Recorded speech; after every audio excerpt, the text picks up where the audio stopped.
Hey, everybody, it's Eileen here, and I'm doing another Wednesday night live stream called Contact in our community, where I get a chance to chat with you guys live, and you guys get to chat with each other about contact. And of course, we've expanded the whole notion of contact from just ETs, right, to ghosts, dead loved ones, orbs, spirit guides, angels, and we did that based on, I feel like I've taken a course in this book now. I'm still only halfway through it. And it's the Beyond UFOs book. The rest of the title is The Science of Consciousness and Contact with Non-Human Intelligence, Volume 1. And halfway through the book, I feel like I've been in a university class, really highlighting and taking notes and taking a break from it because it's quite heavy duty. And they're the ones from the Edgar Mitchell Free Foundation who lumped together all forms of non-Earth higher intelligence as being contact related. So if you see ghosts and talk to ghosts, it's just like, according to them, just like seeing aliens and talking to aliens, or angels or spirit guides. So I'm still getting used to that idea, but a lot of people in our community are already comfortable with it, which is why I do these Wednesday night live streams up until ESETI, and then we'll take a look at if there's any other topics we want to explore in a series after ESETI, just to get away from contact for a while. So I found my chat, and yes, Natasha Hynes has joined the chat, and we still have to get her link dropped in for everybody. So she is away for just a few moments, and she's going to get some headphones. And what you're listening to now is my doorbell called Mocha, a 14, 15-month-old Pompu who loves barking at everything. So it's a good thing we're not doing a meditation tonight. In fact, I might even have to close the balcony door to keep her from barking at ducks, turtles, fish, you name it. So the one thing that I found the most surprising by studying this book, which took them years and years to compile, they basically interviewed like 5,000 people worldwide, and then took quite a few years to put this first volume together. And what I was surprised by, a couple of things. One of them was the number of people receiving healings through their UFO contact experience, either asked for or even not asked for. Some of them even requested healings for other loved ones, and one even got a dog. Their dog healed through their contact experience. And it's really interesting to hear how it happened and how frequently it happens.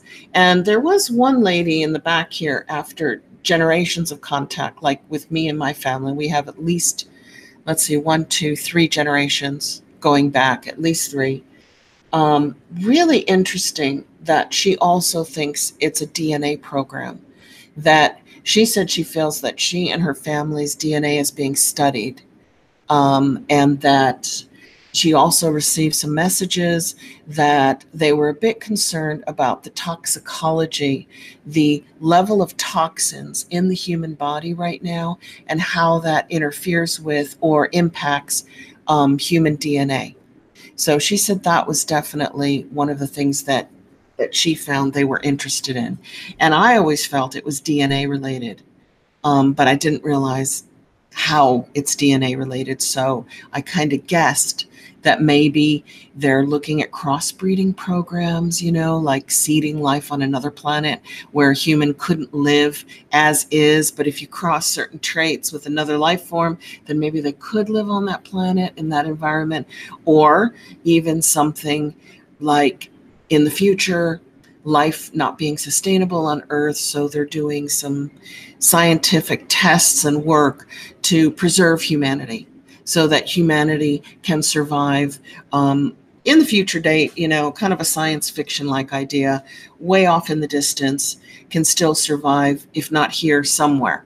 So I always kind of saw it as a helpful thing. And I'm not alone, because 18% initially, according to the 5,000 studied, which included me and Sherry and Ronnie and Virginia. We were all in this study group of this book. 18% initially feared any contact with any off life forms, like alien life forms, ETs, extraterrestrials, that kind. I'm not talking ghosts here, or angels, or higher guides, or loved ones, or orbs. And after repeated experiences, that number went down to 5%. So the more you're in touch with off-Earth life, the more you come to a relationship that involves trust. And that led to 95% of respondents saying that not only were they perfectly okay with contact, but they would want it to continue. So they felt they were getting something out of it. Maybe even just being interested and interesting, right? You know, it's not like you can run around and tell everybody about this. But fortunately, that's changing now too, as we're all coming out of the closet and we're becoming the disclosure and not waiting for authorities, scientists, or the government to be disclosure for us. There you are. Hey, Natasha.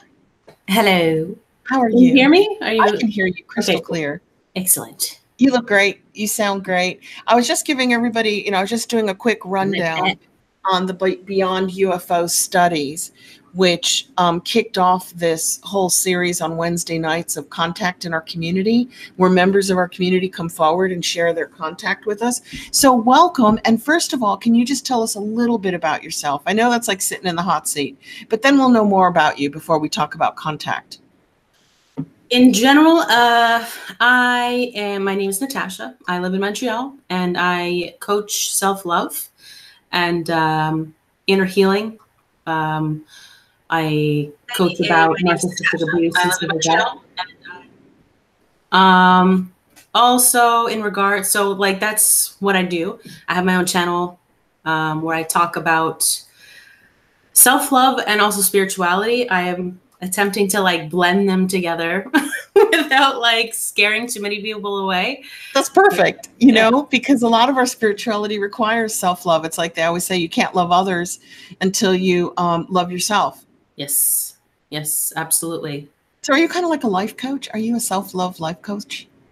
I essentially, that is what it is, even though I've never been a fan of the term life coach. I find that, like, for me, my experience with what life coaching is, it's not really what I do or what I feel in alignment with, but that is essentially what it is. It's weird. How about love coaching instead of life coaching? We're not allowed to use that either, right? Because we just assume everybody's got love taken care of and they all know what they're doing.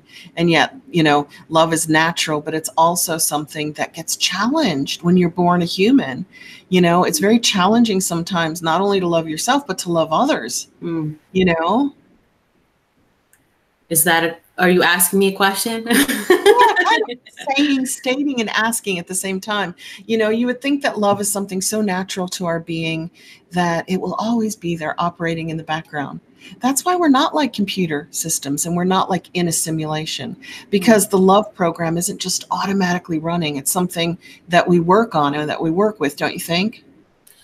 I mean, if you listen to Abraham Hicks, which basically validates this theory or whatever, but I think that love is always there. It's a constant stream.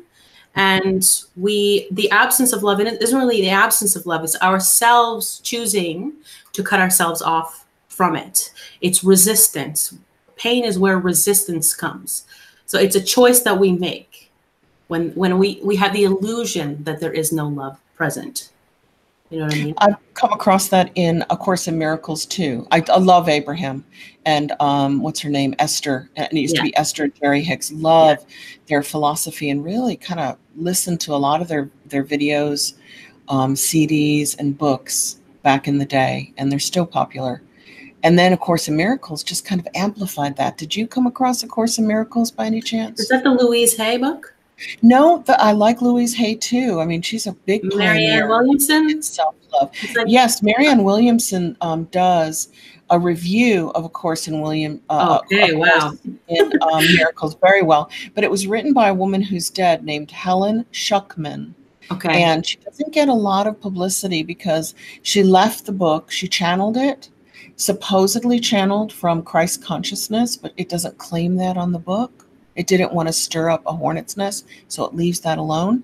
And she left that to A Course in Miracles Foundation. So they've taken her name off of it, and now they're just presenting it as kind of a standalone philosophy without getting personalities involved. And it's the same as what you were saying, that the love is always there, you know, and it just sometimes gets overwritten or hidden by ego dramas, you know, dramas in the day-to-day of matter. But our group here is extremely loving. We have a really solid group of, we call ourselves love light workers. And I met you through Jose, and we were chatting, and I said, would you like to come on and talk about contact?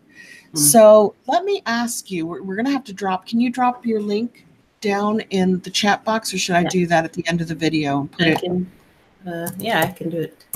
I said hi to everybody real quick. My problem is talking to people and talking to you. I'm not quite that ambidextrous yet. I totally get it. It's not easy. It's not easy. But maybe someday I'll do it because, you know, a couple people are really good at it, at looking at the chat and talking.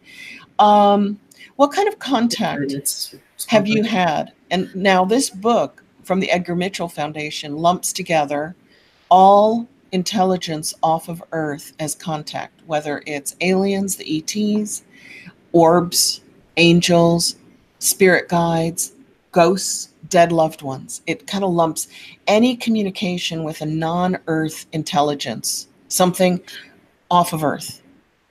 I think that's really important to mention because, I mean, it's perspective.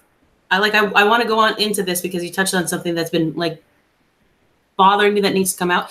But everything's about perspective, right? And different people perceive the same situation differently. So there's no, like, truth is more complicated than we might think, right?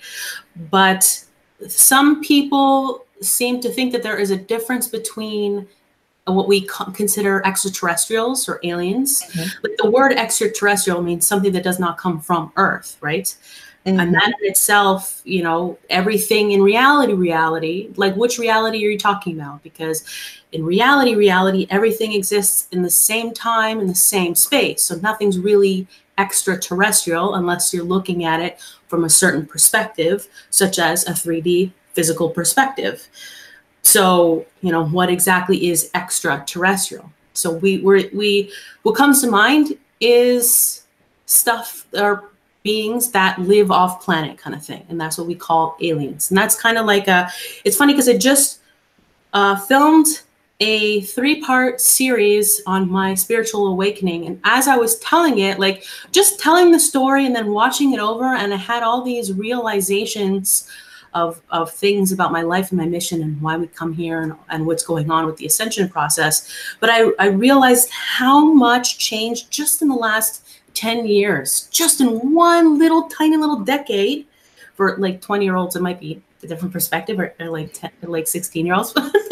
You look young. You still look like you could be down there with the 20-year-old. I do. I look young, but it's and I act young.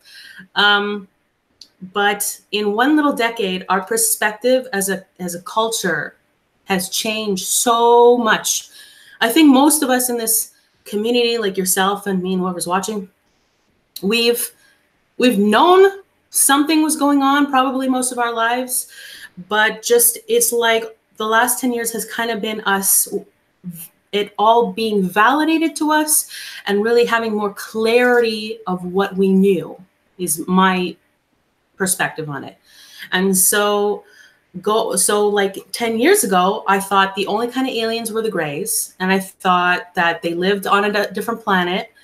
And maybe they do, maybe they don't. But obviously there's a lot more than just Greys. And that I've come to learn. And also, then you start to learn, are they really physical beings that are living on different planets? Or are they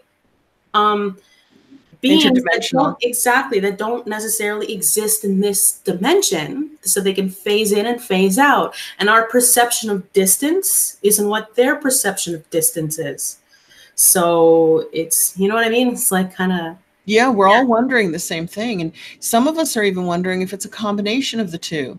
If they're physical beings from a distant part of our galaxy or a different galaxy even, who can phase in and out of dimensions to travel.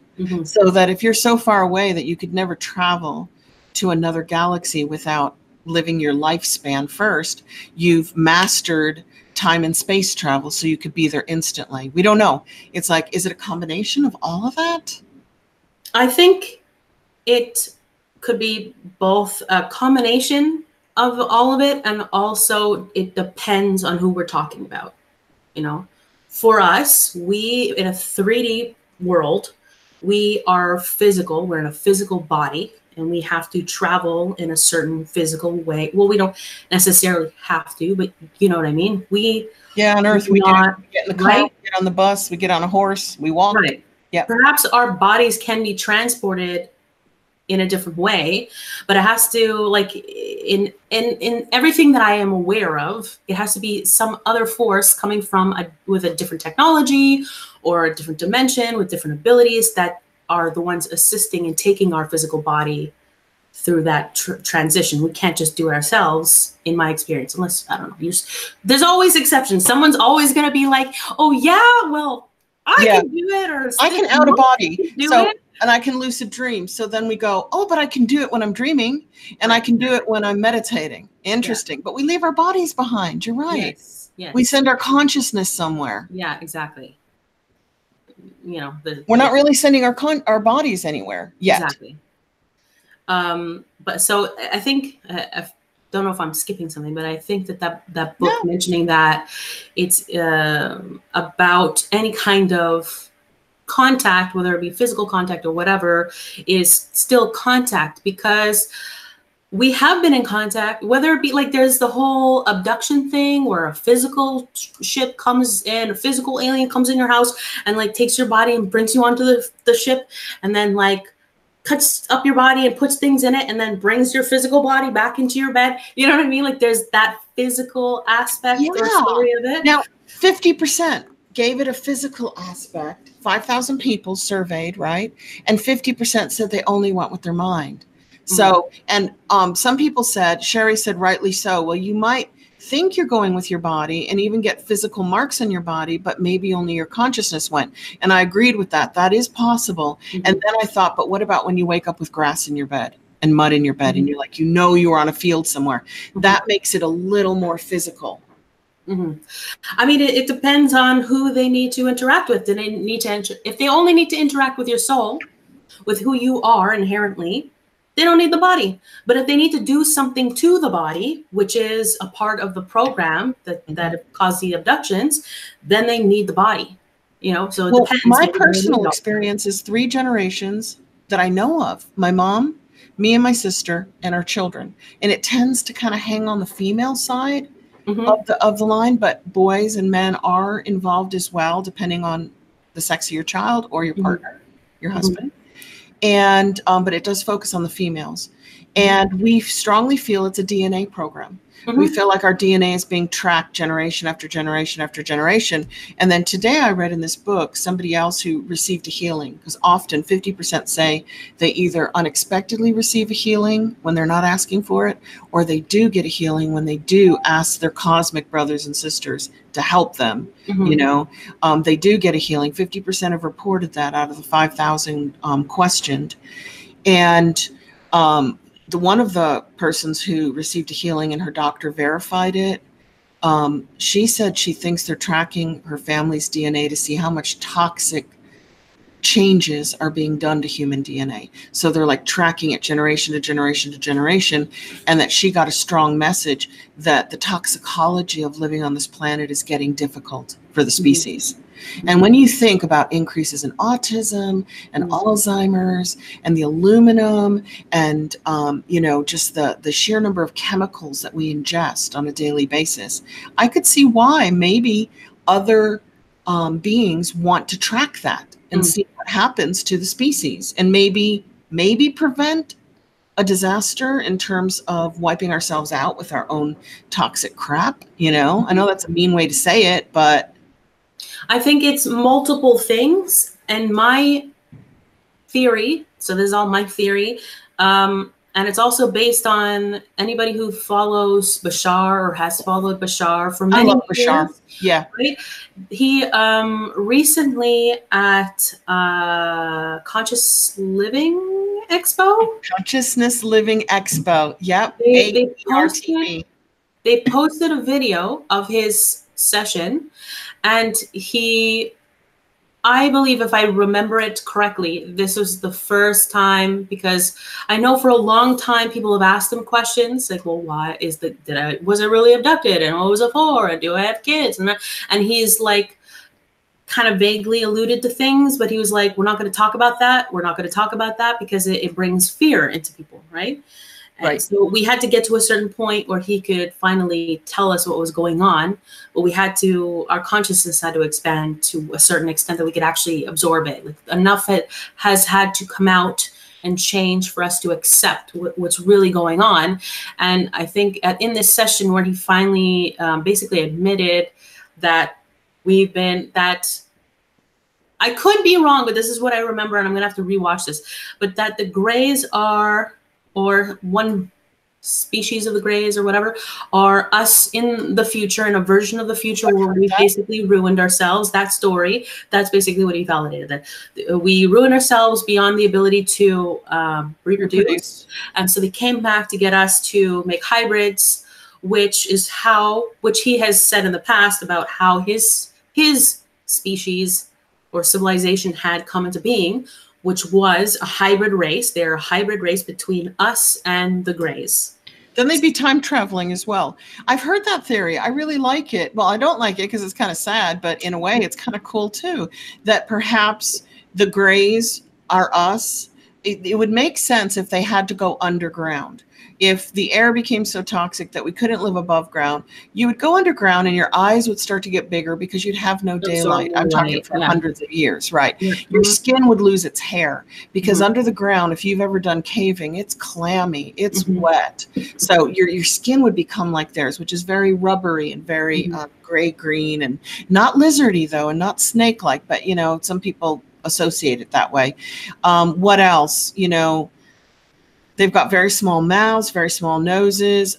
They almost become ant-looking. Don't you think? The standard gray that Whitley Strieber made popular in Communion and all that, and on Dolores Cannon's books, they almost look like ants. And the Hopi have a tradition of the ant people coming up from under the ground. That could be them, but there's actually another species of actual ant-like aliens. Okay, so you don't feel like the ant-like aliens are us in the future because we were forced underground? No, I mean, this is my personal opinion. That's okay. We like your personal opinion. That's why you're here.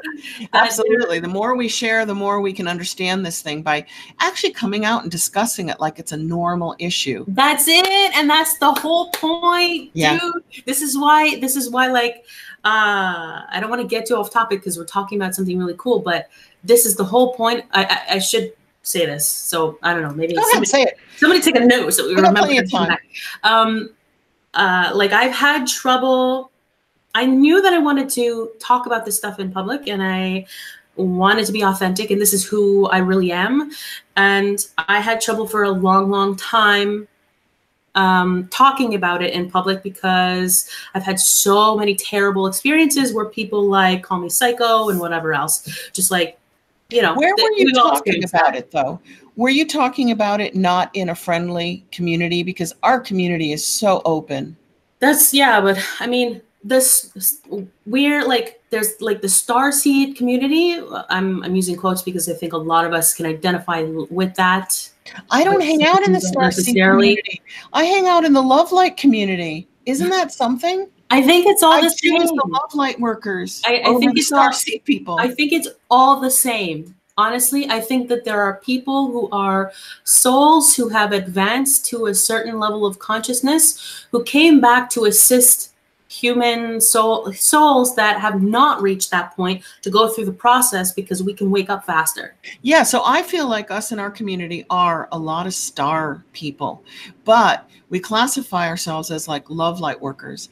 And I find if you go into the official starseed communities, they argue over which aliens come from which planets. And no, the Greys are the baddies from Orion. And I'm like, I'm out of here. Because I know from firsthand experience that the Greys are not bad. They're just kind of robotic, just a little bit like they seem to feel like cloned people, like biological organic robots or something, but it's their, and I don't think that there's any reason or any evidence to say that any one of those alien species are bad, negative, or harmful, including the reptilians. There's a lot of reports in this book of people who have experience with reptilians that are not bad. And the only bad experiences that we've got out there have zero proof. Sorry, not handing you a hand signal. Have zero proof. And they're based on the ruling elite becoming reptiles. Like, oh my God, all the ruling elite are reptiles. They couldn't possibly be human. And I'm like, why? Because humans couldn't possibly be greedy. Humans couldn't possibly be domineering, oppressive. So I see our ruling elite as human, but perhaps physically changed through inbreeding, by keeping the bloodlines pure for thousands of years, that could have severely changed them, but I still see them as human. I don't see them as a reptilian alien species, like blame it on another planet, blame it on another group. What do you think about all that? I think that that's an enlightened perspective. And I think that it's prejudice in a way. There are certain prejudices that can hold water, like that can be considered truth. And there are ones that are considered racist. You know what I mean? Like even with humans can be defined in certain criteria. We have a certain capacity for hate and fear and love and kindness. And that is within our realm. Like we can put certain specifics on humans are all X or Y or Z, but we are also very extremely diverse. So if you are like a civilization you're from a civilization from a different part of space, and you meet a human from Earth and they're a complete jerk, you might get the impression that all humans are like that. If you go from that human mentality where we just decide that if one being is like this, then all beings like them will also be like that. So maybe some of them are nice, and maybe some of them are mean, and maybe it's all different in betweens, and maybe it depends what mood you catch them in. So it. But in the genuine starseed communities, which I avoid, they will actually instruct you on which ones are good and which ones are bad without any personal interaction with them. They'll say these are the goodies and these are the baddies, and you have to listen to us, even though we have no experience with them and we have no proof that they're bad. I think it's interesting that you see that in the community, and I understand because I've been in those communities as well. So it is definitely like a legitimate view on them as a whole. I think that every person is judgmental. I think the starseed community is too judgmental for me. I prefer easier people. What about you? You think they're judgmental? I think that each person is at a different level of consciousness, and that maybe people who gravitate towards that title, because I gravitate towards that title for my own reasons, but people who gravitate towards that title generally could be associating themselves or titling themselves as a starseed because it gives them validation, because it's their ego looking for some sort of validation so that they can feel special in some way. And I don't mean that for everybody, for anybody who's listening to this that considers themselves a starseed, because I do as well, and blah, blah, blah. But people who gravitate... It's like what you're saying is I consider myself a starseed, but I hide it. I don't advertise it. And the only reason we're talking about it now is because we're doing contact in the community and we're going to ESETI. So it's like it's coming out. It's a part of our community now. And like all these people in our community are coming out as having contact and being starseed too. But nobody wore it on their forehead. Nobody bought the logo and the t-shirt. You know what I mean? They kept it quiet. Mm. Yeah, maybe people who gravitate towards the light and love are focused on light and love, and therefore they have a different mentality. But it's also people go from a lot of us have been very 3D and egoic in certain parts of our lives and had to learn lessons and wake up. And so throughout your lifetime, you're at different parts of your awakening process. So maybe at some point, you're awake enough to see that something's different, something's wrong, or something that aliens really exist. Whereas like maybe a year ago, you thought that was stupid and impossible. So, you've progressed to the point where you're awake enough that you know that aliens exist and you know that the system's corrupt, but you're angry. We definitely know those two things, right? We've got plenty of proof of both of those. Actually, there's plenty of proof. Yes. You just have to look for it. It's all over YouTube. It's all over the newspapers. Exactly. It's all online. But I feel like the government's trying to play catch up now. Day late, dollar short on contact and disclosure. I think it's coming from the people. Oh yeah, they're too late. They're too late. They're way too late. They're too late, and that actually brings me back to what I was trying to say before about having trouble like being myself and talking about this stuff. About a year and a half, something like that ago, I was really, really being pushed to talk about this, like intuitively pushed to talk about this stuff publicly, like on YouTube. And I'm like, but that's gonna screw up my business. Nobody's gonna want it, true, right? Yes. It's crazy. But around that time as well, like it was a lot of stuff. Like when it's time for something, they will make sure you do it. That happened to me. So I blame Shane from Unbiased and On the Fence. Do you watch Shane? That's actually, that's how I met Jose, and that's how I met you. And I blame him for all of this. I hope he hears this eventually. He could be lurking even and working, because often he listens and he lurks and works. Because I was chatting with him on his show about Mandela effects, and he's like, well, come on and talk to me a little bit about what you know. And then I did, and he's like, Eileen, just get your own channel. And I'm like, yeah, I will. And then after a year of knowing each other and doing the we're doing 6 months of the Power of 8 on Saturday nights, where we do a live stream meditation to heal the earth based on anything. Yeah. Any topics. That's amazing. And he said, Eileen, you really should, are you going to talk about your contact experience? Because I would talk to him about it, and I would talk to certain subscribers about it who would talk to me via email. We would share our contact information via email on the quiet. And I'm like, yeah, I just got pushed in January to stop doing it quietly, stop hiding it. Like, oh, most of the subscribers in our community don't like me. January. I got kicked out of the closet in January. Okay. How about you? Okay. It was like the year before. I think it was when I was on Shane's show around that time. That's why I messaged him to be on the show. Was that a year ago? Was that a whole year ago? At least, I think. Whoa. It's hard to tell. My grandmother had just died, so like March. I don't remember. I have to Google it. But yeah, it was maybe around the same time. I think a lot of us are getting the same message, and I was being intuitively told as well that a lot of us are getting the same message. And then it was validated. Shane is in the room. Hello, Shane. I knew you were there. Yeah, we blame him for everything. Thanks. Bringing us all together, giving us a platform, peace and love in the community. That's a really big role that you've got, Shane, really kind of like spurring all of these things for people to grow them and come together.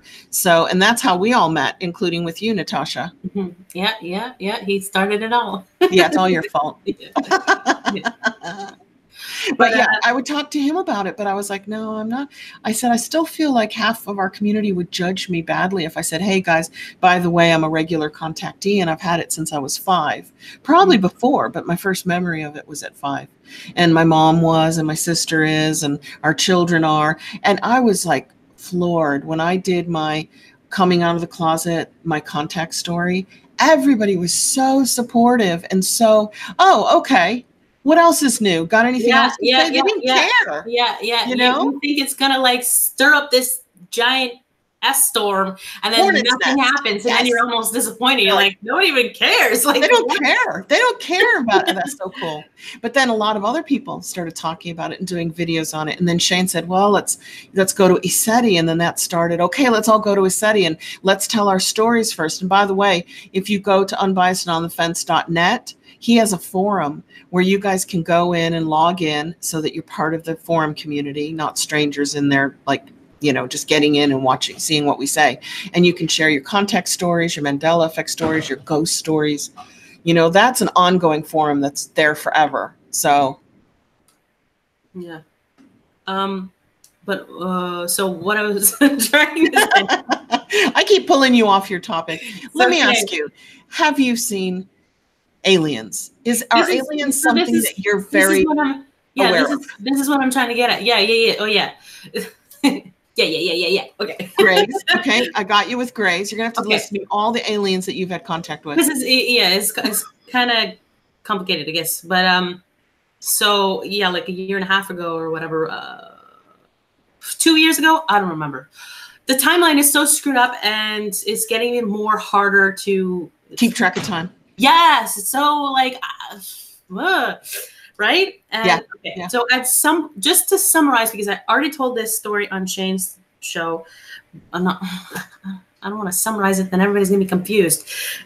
But that's okay. We don't have to stop this. talking at 9 o'clock. Everybody likes a Wednesday night chat because there's nothing on but us. Okay, cool. We're the entertainment tonight, right? So anyways, go ahead. What happened? The reason I started talking about it, right? So I was so I had a terrible phobia of the Greys my whole life. Like, I know something, like I do, that's a lie. Because of movies or because of internal gnosis? No, yeah, because I can watch scary movies. No matter what you throw at me, serial killers, monsters, it doesn't matter. It's like, oh, that's scary. And then I'm over it literally 2 seconds later. I could see a picture of like a creepy monster and I'm just like, oh, I can't hear you. Can you hear me? I can hear you fine. Okay, good. Yeah, I could see a picture of a monster or something and I'm just like, that's creepy. You know, nothing. It does not faze me. But up until I started doing the work about 2 years ago, if I saw a picture of a gray, like just any picture of a gray, it would give me a literal physical, visceral reaction to it. It was post-traumatic stress disorder. Like I would want to throw the TV or whatever. I'd be like, ah! And like my heart was like going. I have experience with these, and I don't know what it is, and it's making me feel uncomfortable when I see them on TV, books. Yes. You were getting triggered, basically. Yes. Hardcore. Like I had trauma, but I just couldn't remember consciously why I had trauma. But I do remember things like when I was a kid, I had one night when I was sleeping, I started having this, it was a weird, I want to say dream, but it wasn't really a dream. It was kind of like I was kind of becoming conscious, like waking, but I couldn't wake up. So I was in this like limbo dark space where I was conscious, but I couldn't sense anything. I couldn't hear, I couldn't touch, I couldn't smell. Do you feel like you were having an OBE? A lot of people describe that as I've had plenty of OBs and that wasn't what it was. It was, I was stuck in my own mind, but I could feel anything. You weren't like. No, it was like I was sedated. It was like I was sedated and coming out of sedation. I know. Yeah.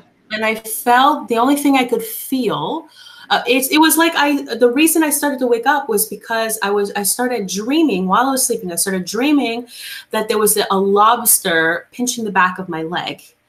And that dream, because the pain continued enough that it woke me up.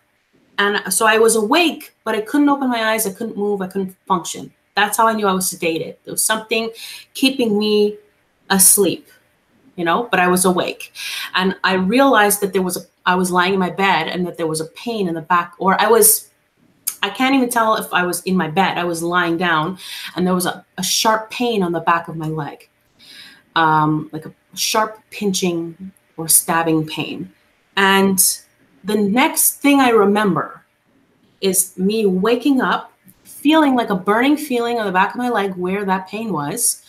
and I put my hand there, and there was a dent in my leg, like a scoop.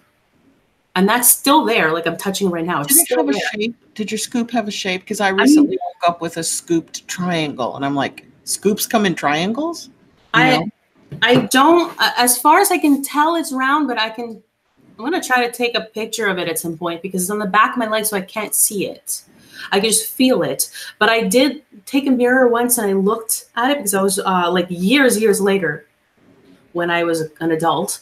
I was looking up symptoms because I still had that trauma. So I was looking up symptoms of abductees online, and they were like a scoop. And I'm like, whoa, I'm like, what? And they said something about like a thin red line down it. And I took a mirror and I looked at the back of my leg, which you shouldn't be. After all these years, you would not think that there would be any line. And it looked like— I worried about the line being blood poisoning, but it wasn't that kind of a red line heading up to the heart. It was like a scar or something, but there was like a thin red line. I'm like, hey, that's super creepy. And so that's probably what happened that night. So like stuff like that, and stuff like I would fall. I remember I used to just fall asleep for me with my quotes. What am I, Gary Vaynerchuk? I used to do that a lot. Quotes. I am talking with many quotes right now. Everything is a word, but somehow quotes make it more important. Pay attention. There's a quote mark. Yeah. No, carry on. So, well, I have to break in for a second and say, did you ever get some QHHT, regression, hypnosis to figure out what happened? This is crazy, okay? I have tried multiple times to get someone to regress me to remember what happened. And I'm going to volunteer Shane. He does it as a profession, and I think he's reasonable. I think it's $111, and he does a really amazing job because I get to hear them on his channel, and they're deep. Well, if he has time and I have time at some point soon, maybe maybe we can do that, because I had tried multiple times. I had booked sessions with people, and I would go in to see them, and then something would happen, and they would just be like, "We can't do it tonight, so we're going to do something else." It's almost like you were meant not to have it done then. That's what I'm saying. Yeah, it was really weird. Something would always happen, even though I'm there. I've got cash. I'm like, "Okay, let's do this," and something would happen, and I refused to do it. So I had a double experience with me and my sister, and we were taken in an extreme place in Colorado, up in the mountains. We got like kind of dragged off, not physically, but in a car, into the middle of nowhere. And we got out of the car to look at a baby bear at like midnight or 1 a.m., which is insane. We would never look at a baby bear because mama bear's nearby or papa bear. Yeah. And that's hard to see at that time of day. Exactly. And we got dropped back into the forest at different sides, and we both walked to the car, and the vehicle, all the doors were open, the trunk was open, all the lights were on, but it wasn't running. Mm-hmm.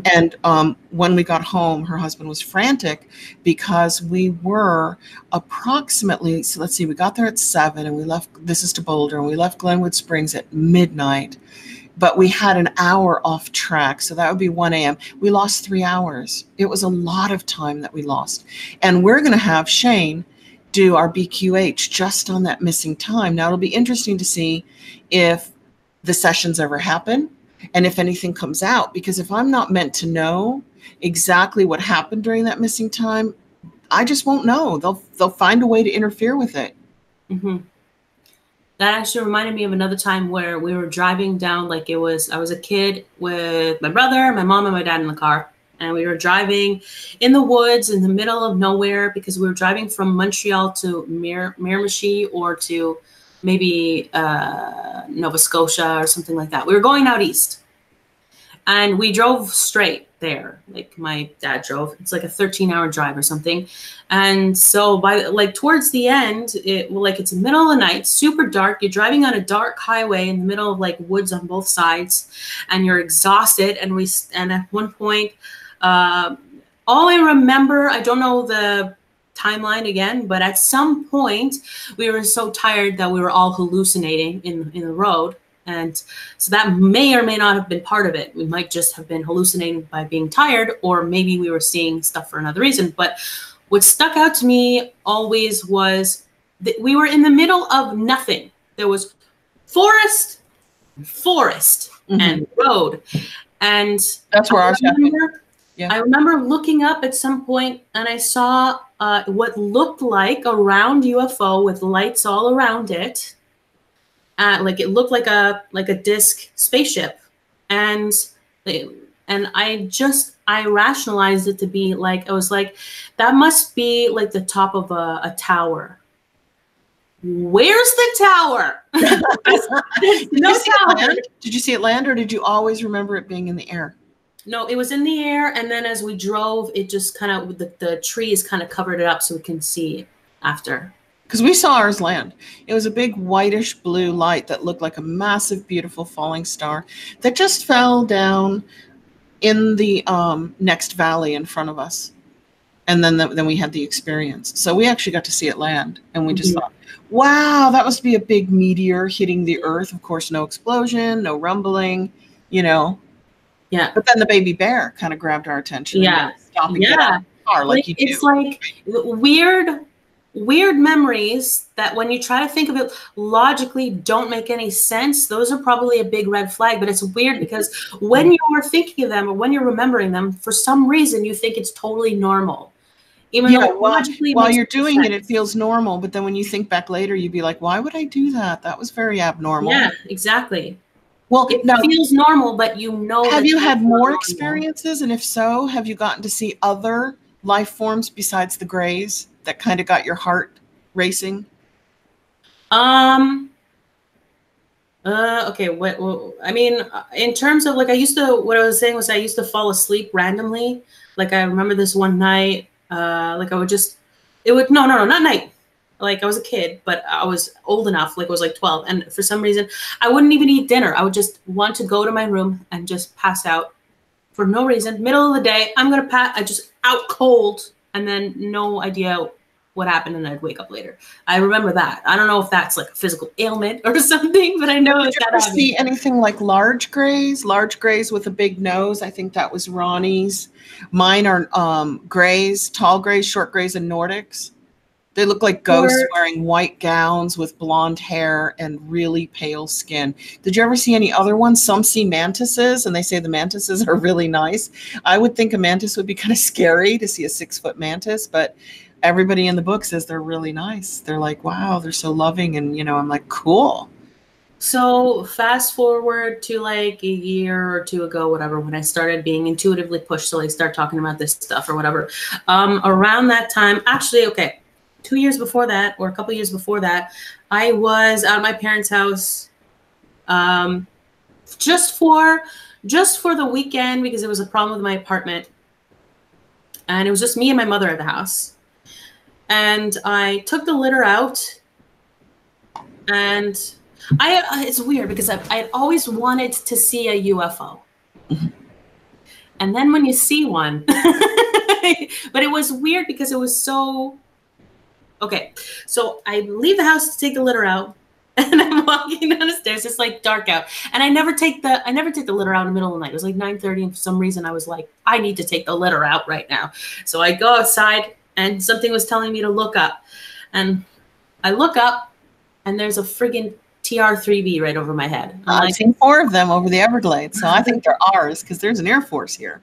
I think they're ours too. They're ours too. Carry on. Well, the only thing that confused me, it could have totally just been a coincidence, but I was standing there looking at it at first because it was dark and I wasn't sure if I was looking at a TR-3B or if I was looking at 3 planes that seemed to be in a perfect triangle from very far away and all you could see was a red light. You know what I mean? I'm just like, my mind's trying really hard to rationalize this. Yeah. And I'm like, okay, if those are planes that are exactly in a triangle and all I see is the red lights, they must be really, really far away because they look like they are standing perfectly still. Yeah. First of all. Then there's the fact that the light itself is so big that if the plane was actually that far away from me, the light would have been a lot smaller. So that also didn't make any sense. To have a light that big. Exactly. So I'm staring at this thing, trying to figure out if it's a plane, if it's planes or a ship, and it's almost like it purposely wanted me to freaking know that it was there. Maybe they're trying to see how we react to things or whatever. Well, I'm not sure they are ours. I feel like they are because I'm near an Air Force base and I see one a year. And usually they're flying back home to the base. And I'm like, that's very suspicious. And then, of course, somebody said the Navy came out and admitted that the black triangles are ours. But then you see footage of it flying really close to the moon and the sun. And you're like, that can't be ours. Maybe it's ours and theirs. Like maybe we... I think we have the technology to take ours off planet, but it doesn't mean that some of them aren't ours just because they're a triangle. You know what I mean? Yeah, I'm like, maybe they're not all ours. Maybe there is a group of off-life Earth that uses black triangles, and we're just making them now too, you know? In the Bashar's origin story, if you listen to Daryl Ankit talk about how he started channeling Bashar, he had a similar experience where he saw a TR-3B or multiple, I'm not sure, I don't remember, but it was a triangle. That's what he saw. And that Bashar told him that it was their ship. Was it theirs as in alien, not ours as in Correct. an American Air Base? As in the Sassani or whatever they're called, yeah. So we're going to have to go both on the TR-3B then, probably alien and probably ours. Maybe there's a couple around. I think that would make more sense because if we have that kind of technology, we got it from somewhere.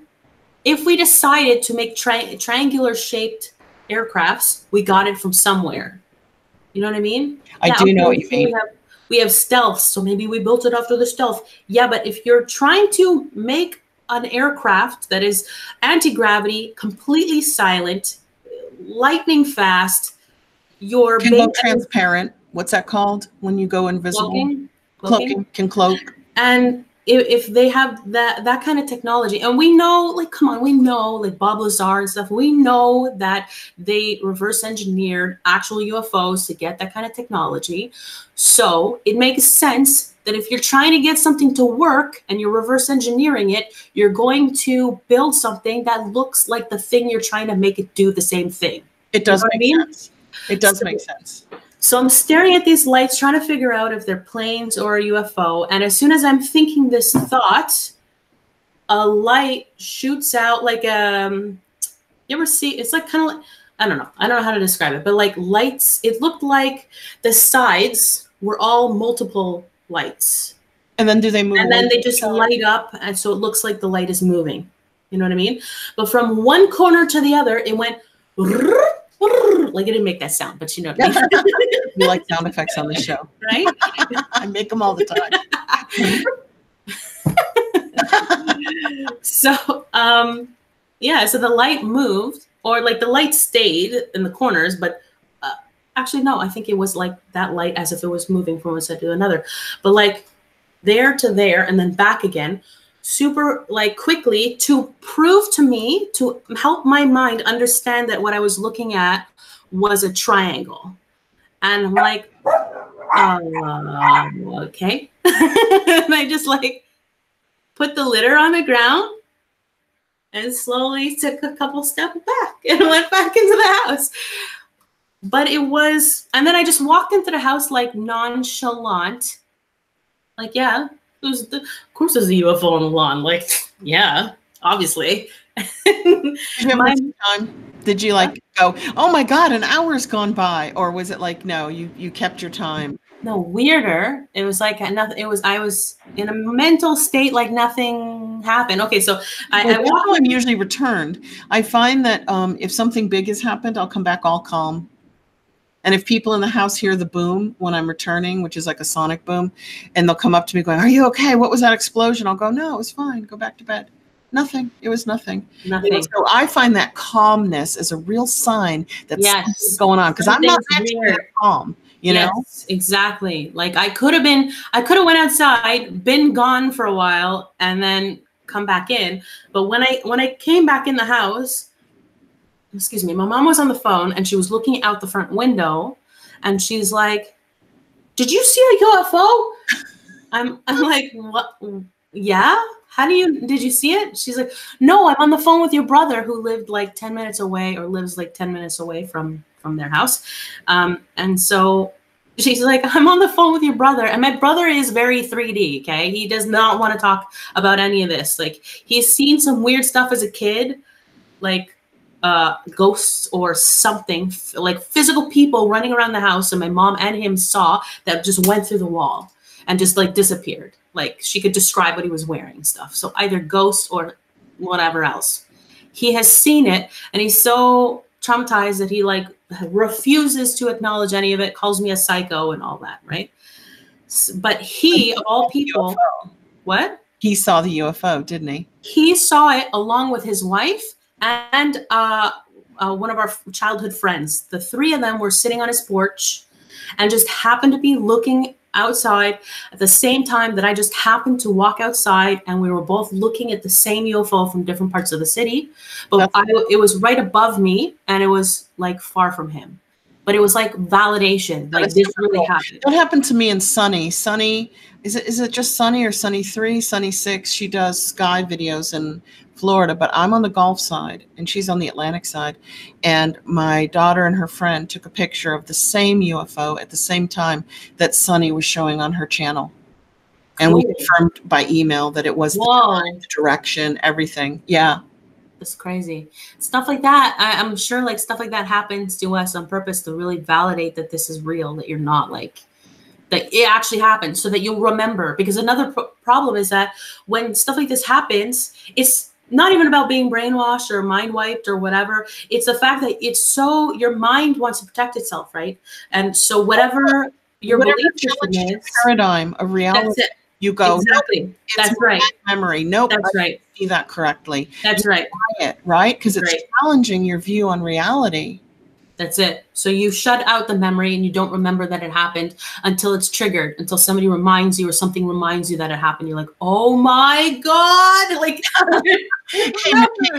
Natasha, are you getting a lot of disclosure on mainstream media in Canada? Because we're getting loads of it now in America. It's gone mainstream big time. I wish I could answer that, but I don't watch TV.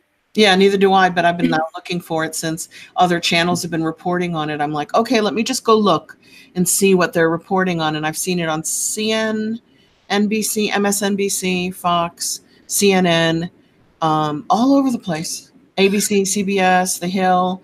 I'm like, wow, this is really getting popular for mainstream to report. The government admits that UFOs. That's as far as they'll go. There's an agenda. There is an agenda. I personally think Ancient Aliens beat them to the job like 15 years ago. We're also used to watching that show that it's like, you know, I feel like 90% of us are, aliens, schmalians, whatever, you know, we're like cool with the idea. Exactly. And also it's a way of them controlling the dialogue. So when stuff comes out where they can't deny it anymore, we'll still trust in the media because they told us first. This is the weird part, though. I find that the control is to make us fearful of aliens and get a space force like Trump talked about.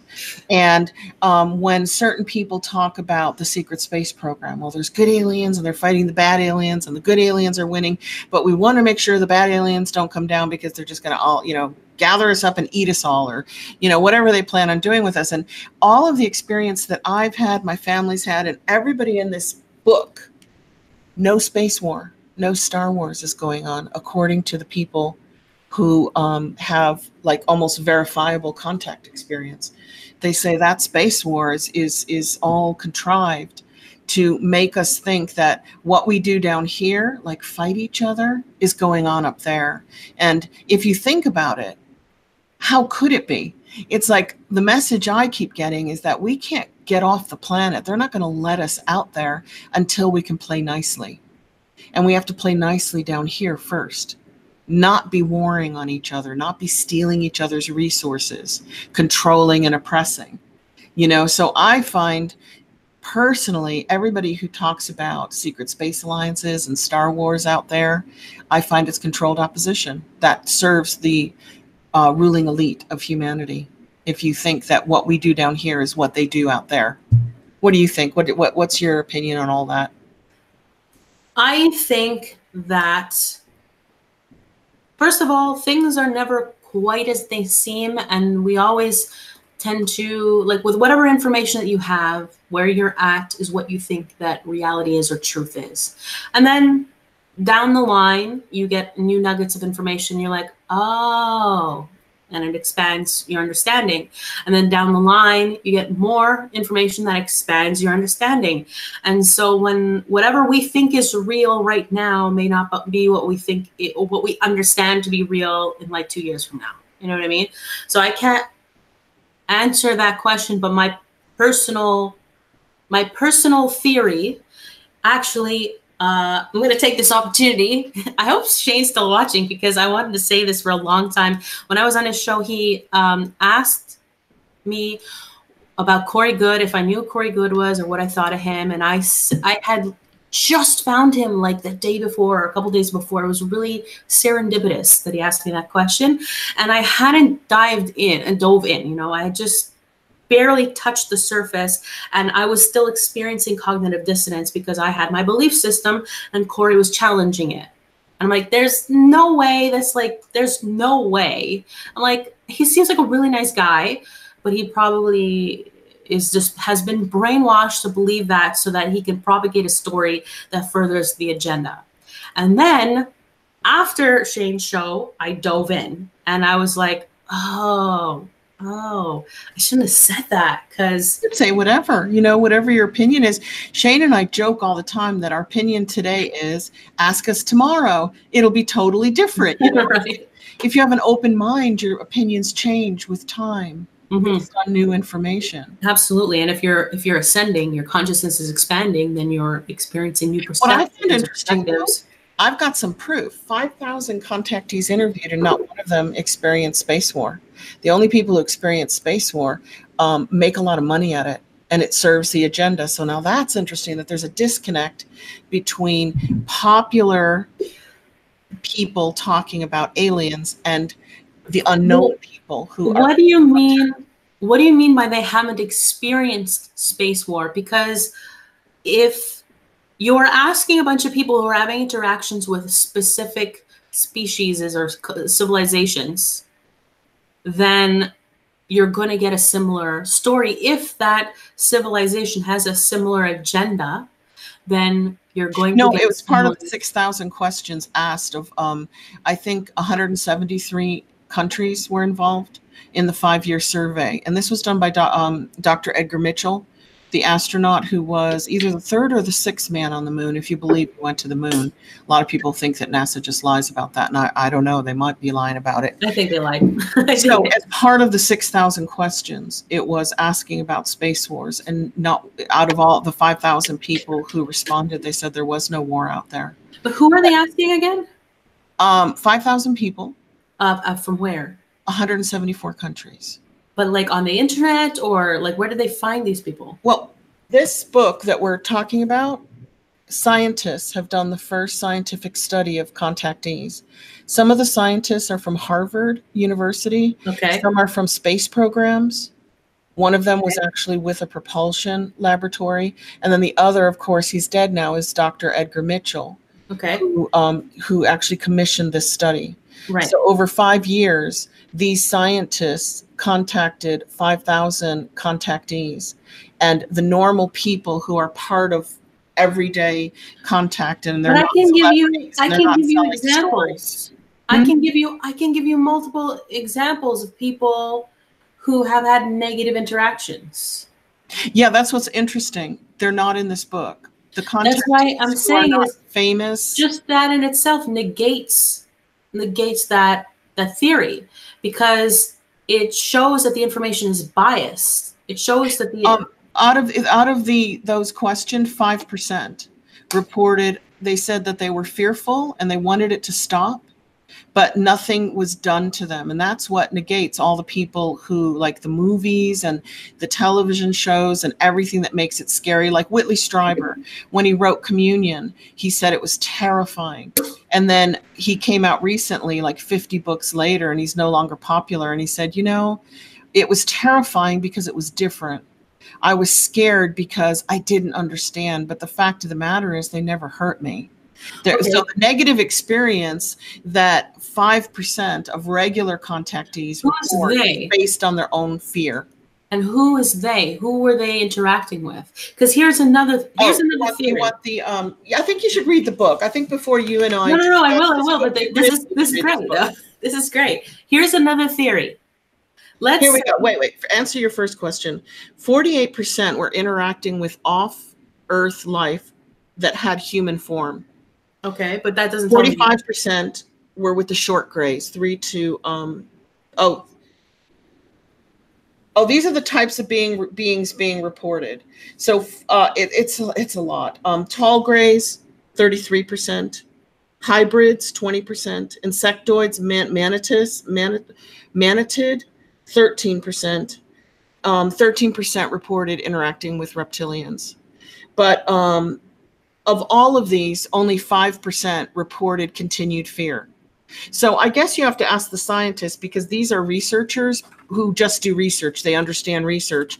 Okay. And this is the first study on real contactees versus popular TV, popular YouTube, right, popular books, which sells an exciting space war, or aliens that are going to come down and munch on your toes. And I don't believe in fear mongering, but I do believe in questioning all sides, and really, like, instead of going all in on one theory, that could be dangerous because you could be missing another point. That's why you have to read 5,000 people's experience. But here's then what you're getting is you're getting an overview of different. All these 5,000 people, might have just had their experiences based on the DNA program where the grays are coming in.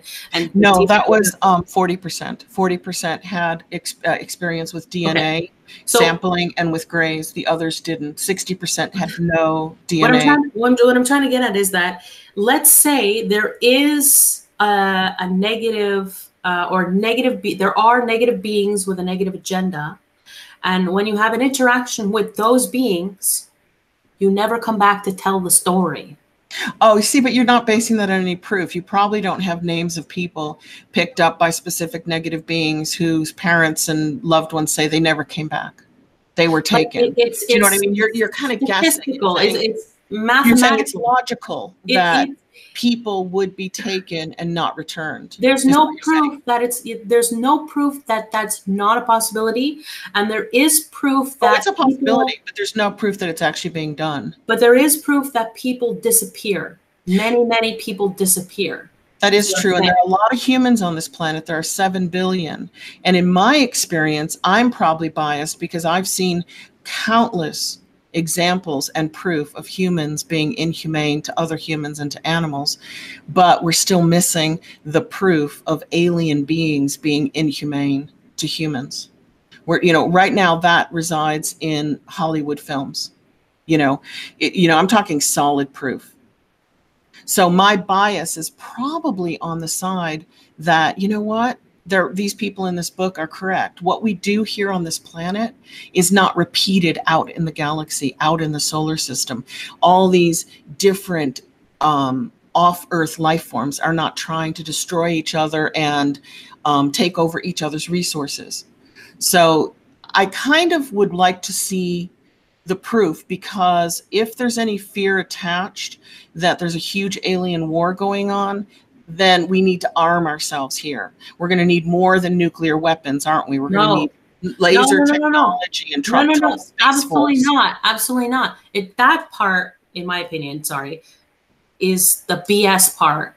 In propagating that the only resolution, that the only solution to there being a polarity, to there being evil beings or whatever, is to fight back and to have more war and all this garbage. That is what keeps us in this cycle. But you've got to look at your own words. If alien beings are taking people and not returning them, then yeah, we need to arm ourselves. You can't really be on both sides and say aliens are negative and destructive, but we shouldn't arm ourselves. Do you know that's what I mean? a 3D perspective. That is a perspective that the only way to defend ourselves is with physical means. Because if you look at it from a 5D perspective, if we have the ability to control our reality with the energy that we project or our thoughts creating things, and we're going through a consciousness expansion, a consciousness awakening, and the whole ascension process, we're just naturally, they can't touch us. No. From a 5D point of view, they are us and we are them. That's the whole point of life. Yes. You know, right. so, right. you know, from a 5D point of view, we are all one with life. Mm-hmm. Life is all one with itself. Yes, you are right. So, yeah, it is kind of interesting. I recommend that you get the book and read it and then take a look at some of the popular Space Wars stories going on, because I think nobody really talks about Project Bluebeam anymore. Do you remember? Yes. Who's that doctor who used to talk about it all the time? He's gone. Greer? I think Dr. Greer used to talk about it. And it's really interesting because if we have the triangles and they're using plasma technology, then they can create different shapes up in the sky with plasma. And it could be ours. And it could frighten people into thinking that maybe there's an alien invasion. And maybe it won't be aliens. Maybe it'll be us trying to move a population a certain way. I don't know. I think that the ruling elite would prefer that we do not have communication with the Earth. Perfect segue to bring me back to the thing that I was trying to say before about why I was pushed, or why we are all being pushed into being open about this, right? So a lot of us started getting this push around the same time.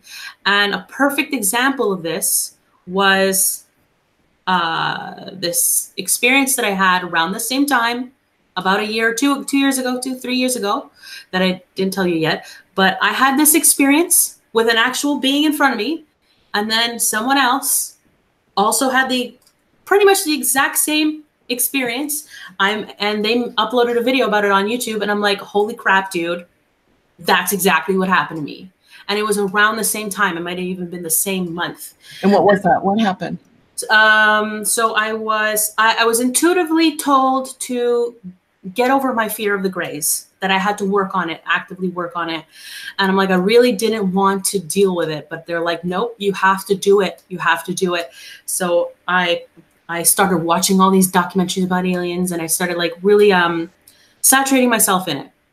I read a couple one or two Dolores Cannon books. Shelley, what's her name? Wild. Yeah. I'm not sure if it's Shelley Wild, but I do know she was on Shane's as well. Shane will drop it. Shane got her on the show. Nice. Yeah. Just look for my Audible to see which books it was. I read a couple of. Anybody who's had like ongoing contact with grays said really they're not that bad, but those who are in the starseed community say that they're the negatives from Orion, basically, because they need an us or them happening out there, just like it happens down here. They need that division. Yeah. Well, here we go. Sherry Wild. Sherry, that's it. Thank you, Sherry. Hello, everybody. I'm kind of trying to watch the chat, but it's really hard. Yeah, Keepers of the Garden, the Forgotten Promise, then a couple of David Wilcock's books. And anyway, so I started like really diving deep in all this stuff and the documentaries and everything to force myself to get over the fear of grays. And those books were really like, I think they were intuitively sent to me kind of thing. And I read them, and I finally had gotten to a point where I was totally fine, and almost to the point where I welcomed the experience. And around that time, I went to sleep one night, and I woke up in the middle of the night, and because it was cold, and my cats sleep on the bed with me a lot of the time, and it was cold, so I remember getting up to close the window because it was cold, and the window was like right above me, so I didn't even have to get off the bed, and there was another window on the other side of the room that I was facing when I was lying down. But I remember I felt weird about what was outside, and I didn't want to look, and so I like closed the window without looking because I didn't want to see what was outside, because I felt like I was going to see something, like there was going to be like shit outside. Your cat's acting weird. No, my cat, this is the weird, well, actually, yeah, they were acting weird. They weren't doing anything. They were unconscious, like immovably unconscious. And it was around the time that they normally wake up in the morning. It was like 5 o'clock in the morning or 4 o'clock, something like that. And if I so much as breathe, as soon as I wake up, they can sense that I'm awake, and they're like, "Hi, feed me, pet me, cuddle, like whatever," right? And they didn't move. I have 3 cats. None of them moved on muscle. They were unconscious, even though I'm like walking on the mattress and everything. Nothing. So they were like knocked out, like what we were talking about before. Yes. And what happened? What happened? Did you get to see the grays? And did you feel okay about that? So I sit down, I lie back down thinking that I'm going to go back to sleep, but I'm feeling weird, like something weird's happening. And I'm facing the window on the other side of the room, and the light changed, as in, I think it got darker. I think it got darker, like as in the street lights went off. Like I could see the light from the street lights, and then it went pitch black. I'm like, and then I felt this overwhelming, like something really weird is about to happen. Something really weird is about to happen. I'm like, what? And I felt it. It was like visceral. And then in that moment, that it was like I'm sure, I don't know if it's like their energy or if time and space stop, but it's this weird feeling that everything is different. Like everything is still, a stillness. And this, not shadowy, because when I say shadow, people go, "Oh my God, it's a shadow being." No, it was like, you know, on the top of a barbecue, how like you see through, like you could see there's a distortion. Yeah. Yeah. Okay. So it was a distortion. So it was translucent, but in the shape of a physical being, a physical humanoid being standing right in front of my bed. And the moment that they appeared, I felt this electricity, like the chills, but like wicked intense, like really like the strongest chills you've ever had times like 5. Just like all over my body, just like through all this. So you're getting to actually experience what most people have been knocked out for. Exactly. Like I am awake, and it felt like it started where they appeared, like near my legs, and then it washed over me like a wave. I'm like, and I was super calm, and all I said was, "I guess we're making progress because." I can see you now. I'm not freaking out, and I see you now. That is really cute. Did you see a little gray, or did you see more than one? It was only one. Again, they're starting you with one instead of 10. It was translucent, so I did not see. It was like they knew that maybe I wasn't ready for. But here's the thing. Well, I'll get to it. But so it was translucent, right? I saw one being translucent, and then. Right after I said that, I started passing out, like automatically, and I have trouble sleeping. Like, time to go to sleep now, like your cats, so we can do what we need to do. Exactly. They're like, "Okay, cool. You seen us? Okay, now, good night." You know. And I just like started passing out, and right in like theta or as I'm passing out, I saw very vivid face of a gray, to the point where I could see the wrinkles on its face, like it was vivid. You know, so that's why I would assume that that's what I was dealing with. Yeah, I think they're almost like desensitizing you to it. That's exactly a program for you. You know, exactly. And it's not just me. When I saw this girl's video, she had a very, very, very similar experience. Everything basically happened exactly the same, except her name is Gita Rose. If you want to look her up, Gita Rose, Gitarose, like the flower. The only difference with her, well, there was maybe her relationship with them was different. It's like she knew them more, but it physically interacted with her. And it was basically around the same time as this happened to me. And it was like intuitively, I knew that I had to work on my fear, because I knew something was going to happen. And then this happened. And I intuitively knew that this is happening to a lot of people. I'm sure there's a lot. I hope more people come out about it. I felt like a lot of people are coming into, they're weaning us into contact so that we can mentally be prepared, because there's a reason they knock us out. You know what I mean? Like, yeah. I remember once asking to be left awake. And by the time I was on an actual table in a room that was round like 20, 30 feet, and I saw instruments coming, I was like, knock me out, knock me out, knock me out. It's like they actually let me stay awake during the process of going from my bed through a window, up a light, into a room. And then I was like, don't knock me out, don't knock me out. And then it just became too much for me when instruments came out. And then, of course, that's the last thing I remember. I woke up in the bed, and that's when I had like grass in the bed with me, and I went out and I went through a woods, and I found a field, and I found like a landing site. This was in Germany. And it's like, I think they try to like cooperate with you, and they try to do what you want, but it's so emotionally overwhelming sometimes that sometimes it's just best to sleep through it. It'd be like being awake during an operation, right? Yes.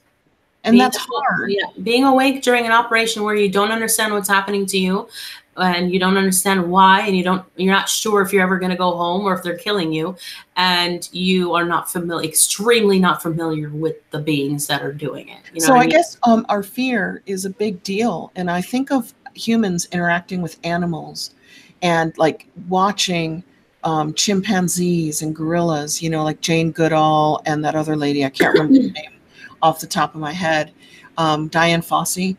They had to build up some trust with the animals, even just to be allowed to watch them and write down what they were doing, because the animal's reaction to a human is fear. They're automatically afraid of what we're going to do to them. Yeah. And in a way, that's now happening to us. We're the innocent animals being afraid of what something more advanced is going to do to us. Yes. So it's kind of like karma. What goes around comes around. If you think about how we treat animals, I think for the most part, by the reports out there, contactees are treated a lot better than we treat our lab animals for testing out shampoos and things like that. We're not exceptionally kind and careful and considerate to a lab rat, right? So I think they treat us better than we treat animals for the most part, but maybe not 100% of the time. I do think that non-fear serves us, and that fear serves a different group of us. Yes. Yeah. Especially whatever beings are feeding off of it. Yeah. And I do feel that the biggest feeders here are human, and that they don't really want us making friends off Earth because they have no control over that. That is out of the realm of their control. As long as it's happening on Earth, they've got the systems pretty much under their control. Right. Finance, government, media, education. Exactly. As soon as you start talking with other life off the planet, they no longer have control of that. And I think that scares them, not to be in control of their own population. They don't have control anymore. And that's going back to the point, is that because I know now that this is happening to multiple people, whether they're talking about it publicly or not, and it's happening for a reason. And a lot of people are probably getting the message to prepare, and they're just not doing the work, so they're not getting the interaction. And so anybody out there who's like, oh, I want to meet an alien, I was just saw a UFO, do the work. Just do the work. Do the work. Get over the fear. Get into the state of mind that you need to be to meet them where they're at, and you will have the interaction. But you have to meet them. That's awesome advice. That's great. Like, nobody says that. Nobody goes, you know what, if you want to interact with life off this Earth, you can. But like you said, you have to get into the right state of mind first, where you're, not being too judgmental and not being fearful. Definitely. There's no point. If you're going to be fearful and it's going to traumatize you, then don't ask for it. Yeah. That's great advice. And this is happening because they are weaning us into first contact, I believe is that what it is? It might be on the second now, because it almost seems like first contact is done. They've contacted Right. And now they're going for mass contact. Like, now we're going to be in touch with all of you. All this it's a new phase, don't you think? That's exactly what's going on, because all this crap that we've believed about, if aliens were real, then they'd be talking to our government. Why don't they go talk to our president? Why don't they go land on the White House lawn? I think they do talk to our government, and they're like, nope, this isn't working. Now we're going to go. Exactly. That's exactly it. They're like, why would we go talk to these idiots? I don't even want to talk to these people. Right? So, I don't blame them if they've said, hey, we've tried that route. We tried it. It didn't work. Exactly. And we have been conditioned to believe that we are powerless and controlled, and that we need to go through our government. And our government needs to be the defining entity that interacts, a transition, you know, like that, the in-between, the mediator or whatever. It's almost like we're leaving churches so that we can communicate directly with God.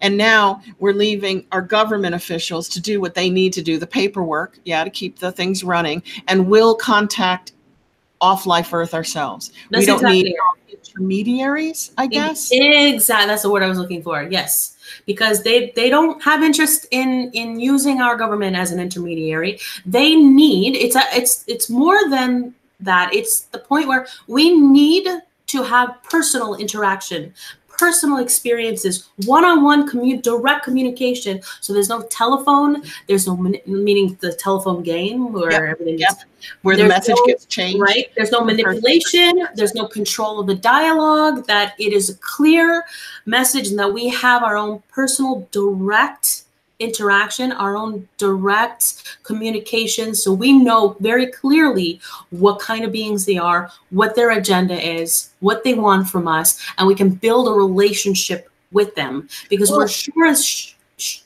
just so you know, the message I keep getting from my contact, and my family gets the same message, is called, what is it, that Star Trek thing, the Prime Directive.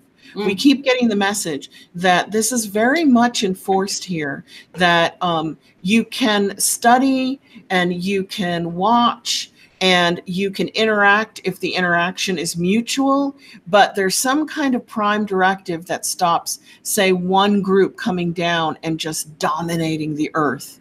You know, so that gives me more confidence that it's okay for me to further my experiences and contact off the earth. I feel confident. I feel happy. Not everybody feels that way, and I totally respect that. But I do think that's where it's headed.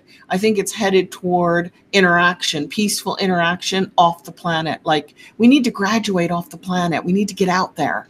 And we can't get out there until we can communicate with them, you know, without shooting them out of the sky. You know? My personal opinion is that we are far from moving off planet, especially as a whole, and not just because of our progress or where we're at, but because we made a mess and now we need to clean it up. Because you can't, you know, we're conditioned to think, well, we made a mess, so we'll just throw it out, or we'll call the janitor, or we'll just like move on to another place. And like, or the story that they're going to fix it for us. Don't worry, the white hats are coming. They're going to fix all this up. So just sit back, get your popcorn, and watch the show. Yeah, that's another false message. We got to do the work. We got to do it. And actually, I love David Wilcock for a lot of things that he says. But one of the basic conclusions of one of his books was that, don't worry, everything's taken care of. The white hats are coming. And I'm like, I was so pissed. He was taken over. No, I love David Wilcock, but the old David Wilcock didn't believe that.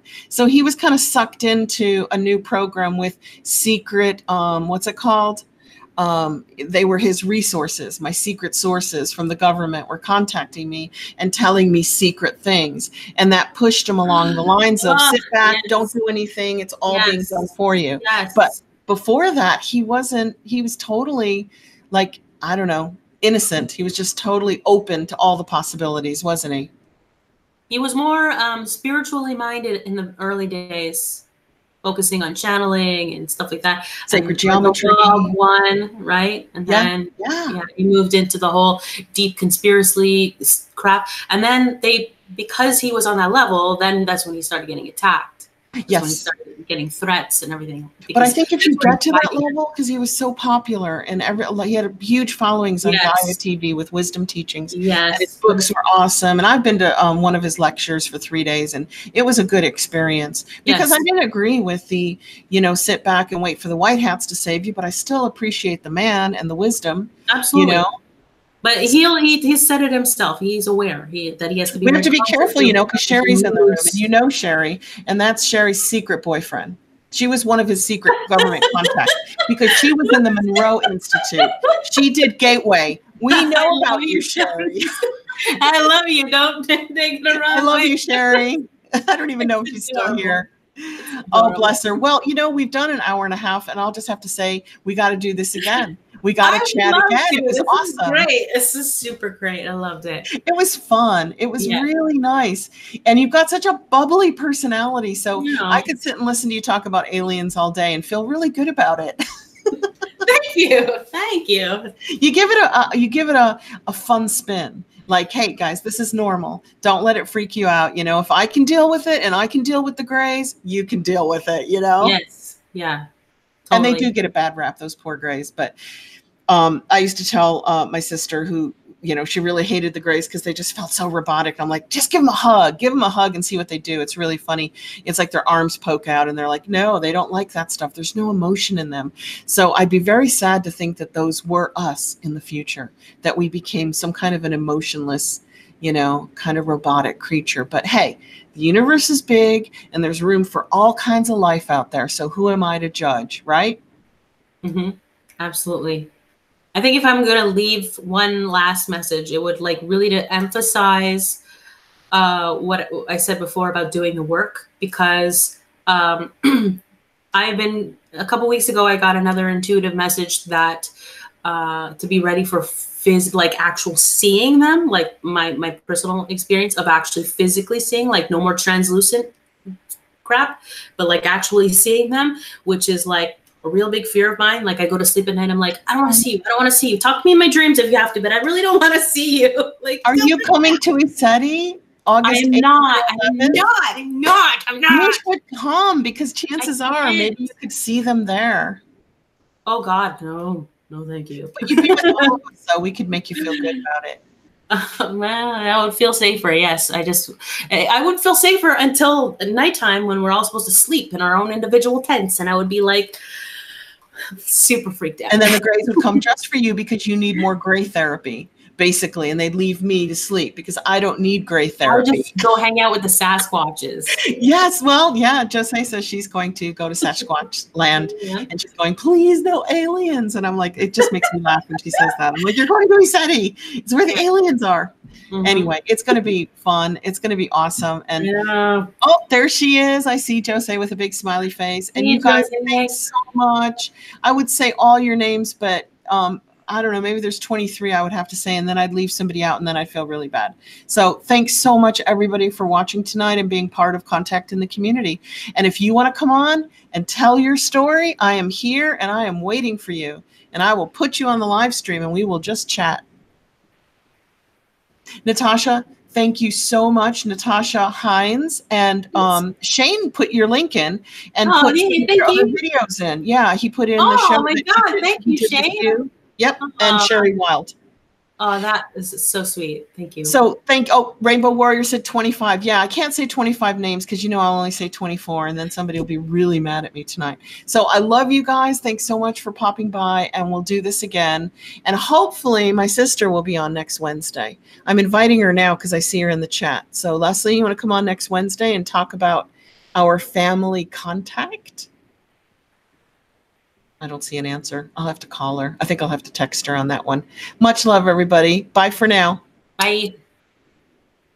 Oh, and now you guys have to all bear with me because I have so many screens up. I have to find the one that says goodbye for good.